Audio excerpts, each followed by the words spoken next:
मैं मेरे देश को पीछे नहीं रहने दूंगा। हजारों साल की गुलामी से बाहर निकले हैं, अब मौका है। हम रुकेंगे नहीं, चल पड़ेंगे। A man with an RSS background rose from the state of Gujarat. The man did not have a command over English. The opposition questioned his merits as India's Prime Minister. How would he lead India's foreign policy? How a tea seller will lead India globally? Where will India land on the global map? But all he asked was for 10 years to transform the country.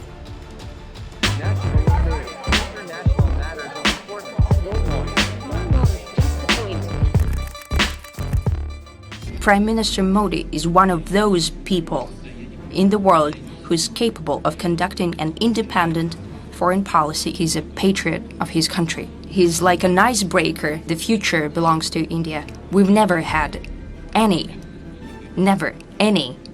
difficult issues. We've always supported each other. India played an essential role in negotiating the summit's declaration. Prime Minister Modi made clear today's era must not be of war. Prime Minister Modi, you are not just the pride of Gujarat. You are living proof that with hard work and devotion, Indians can accomplish anything at all, anything they want. Narendra Modi, the Prime Minister of India, was right when he said, the time is not for war. It is not for revenge against the West or for opposing the West against the East. Ever since he assumed office as the Prime Minister of India, Narendra Modi has not only enhanced India's position at a global level but also left a huge impact on world leaders, leaving them impressed time and again.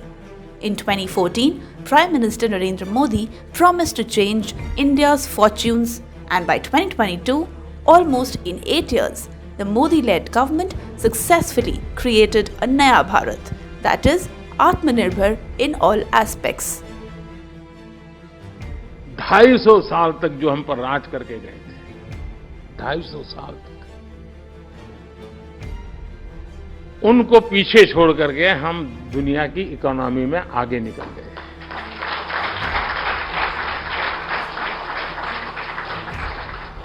छह number से 5 number पर आने का जो आनंद होता है, उससे ज्यादा आनंद इसमें हुआ। In the words of US Treasury Secretary Janet Yellen, India has been a rare bright spot in the global economy. As the rest of the world is struggling with energy, financial and geopolitical crises, India looks ready to become the fastest among all major economies. The country is building infrastructure, roads, railways, airports at a breakneck pace, given free food to 800 million Indians during the pandemic period, administered more than 2 billion COVID vaccine jabs and a vast percentage of them free. All of this in an enterprise of a scale hardly seen before in human history. According to IMF projections, India overtook UK to become the world's 5th largest economy and is now behind only America, China, Japan and Germany. मैं मेरे देश को पीछे नहीं रहने दूंगा। हजारों साल की गुलामी से बाहर निकले हैं, अब मौका है। हम रुकेंगे नहीं, हम चल पड़ेंगे। From SCO to G20, India's Prime Minister Narendra Modi came out with his enhanced authority to illustrate how India's policies have changed over the past generation. PM Modi has carved his image as a popular global leader.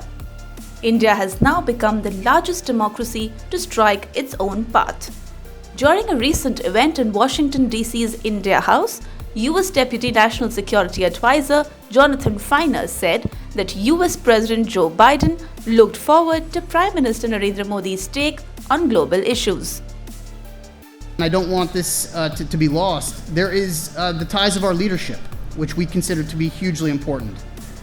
Looking around the world, when the United States and President Biden look for partners that can truly help carry the load, truly help move forward a global agenda, India and Prime Minister Modi are very high on that list.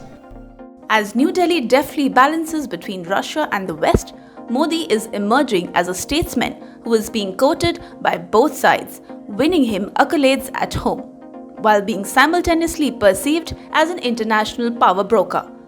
Today's era must not be of war. World leaders echoed what Indian Prime Minister Narendra Modi told Russian President Vladimir Putin during a face-to-face meeting in September. PM Modi's statement became the G20 slogan that became popular in the West, and his diplomatic acumen was quickly praised by international media. Excellency, मैं जानता हूं कि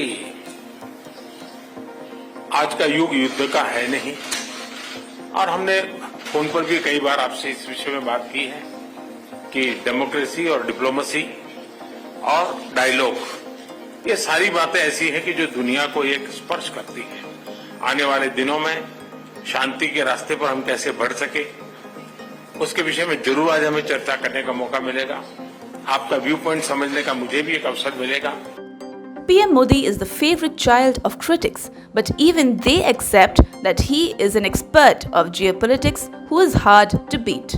Since assuming office in 2014, Prime Minister Narendra Modi has turned India into a strategic player with a highly effective foreign policy.